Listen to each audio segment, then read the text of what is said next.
nigga wrecked you. That's what it was. So to add insult to injury, to insult. Okay. Also, before he appeared, like they had knocked both my fake teeth. I had them out because I was eating a little bit on the way home.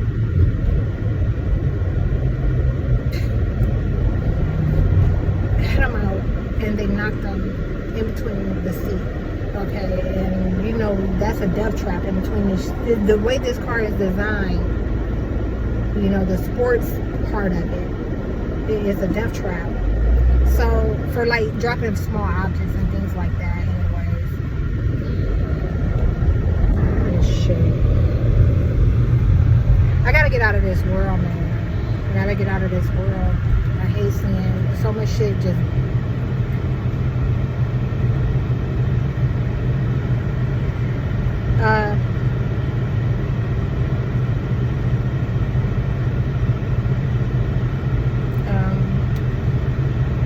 They knocked it in between the seat.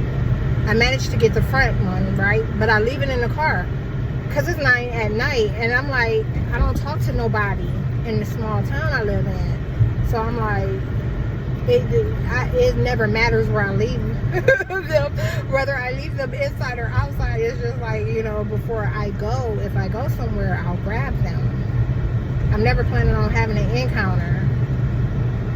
And then he pops up.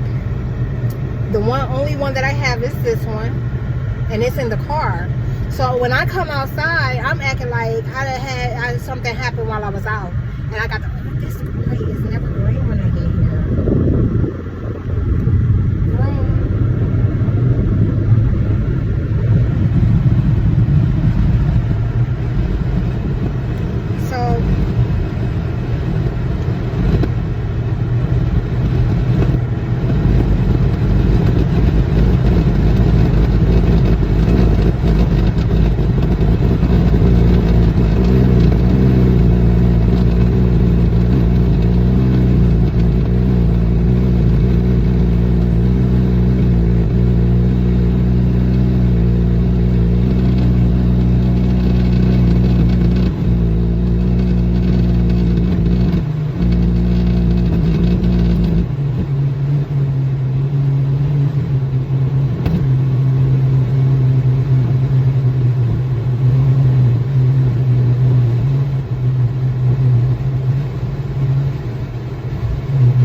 I can't find anything nowhere. I don't have no backup, fake teeth or nothing.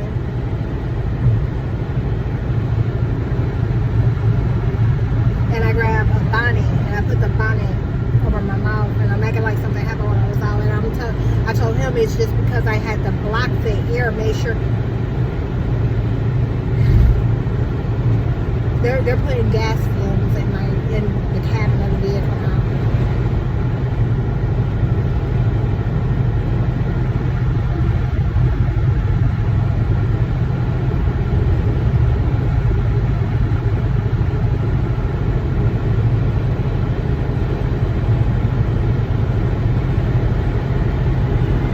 So that happened, and then there was another thing. So there was 3 things I wanted to tell you. I've never had a visitor. That happened, and I'm covering it up, and I'm like, you know, I'm telling him like it hurts so bad when cold air hits it. So I'm just gonna, you know, keep my mouth covered. And he was like, you know what? And he walks to the truck. He has something in there for it. You know, and he told me what he takes them for, and we discussed, you know, drug use and pain management, how we don't do those things. So he trusted that I wouldn't abuse it. You get what I'm saying? He let me know that he was only giving it to me because he knew that I wouldn't abuse it. And we talked about pill poppers, you know, people that pop pills and stuff. And but not in detail, you know. It was more like made mention of, you know. and then the last thing, just so I can end this video, is I've never had a visitor at my house. I have never invited anyone to my house. I've never invited anyone to my house. Anyone who's ever showed up has popped up.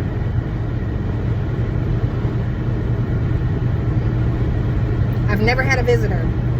I've never invited anyone to my house. Those that showed up popped up.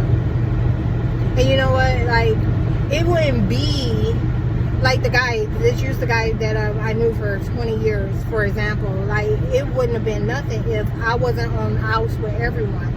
If everyone that I knew wasn't being used against me. You get what I'm saying?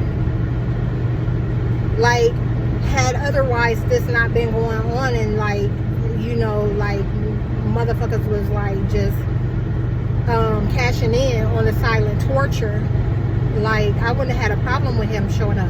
I've been knowing him a long time, but it ain't like that no more. Can't nobody, I don't give a fuck how long I've been knowing you, can't nobody show up.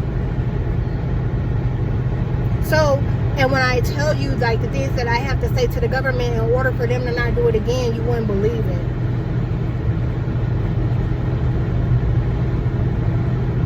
And I haven't talked about that part of it anywhere. But then you got this stuff like, I met him, the elder, JP, at the gas station, and he asked me how he liked Asher. He was familiar with me because he sees me working in my yard and he sees my car. So when he saw me at the gas station, he recognized me and he spoke. And that's how he found out I was a veteran. And the funny part is, like, I was watching the Demon and I saw that shit beforehand. Like, the things that I see them do. And then, you know, after that, a few days went by, and then he stopped by. And he told me, but he came with food. And you know how I'm really, really, like, particular about from one hand to another or whatever. And it got to the point where, like, I was like, I'm going to be throwing away all this fresh fruit and vegetable. You know, like, even though it's just a few pieces here and there, I'm like, I'm going to either have to tell him, like, no, don't give this to me. Or, you know, this, because I just feel bad about throwing stuff that's grown away. Like, stuff that, you know, is being grown. But, you know, it's that serpent thing, too. So I'm like, I got to watch that part. And even though, I guess the catch-all would be, is that I'm the one preparing it. But even still, you know, I'm just like, I'm neither here nor there. I don't need nothing. I make sure I have what I need.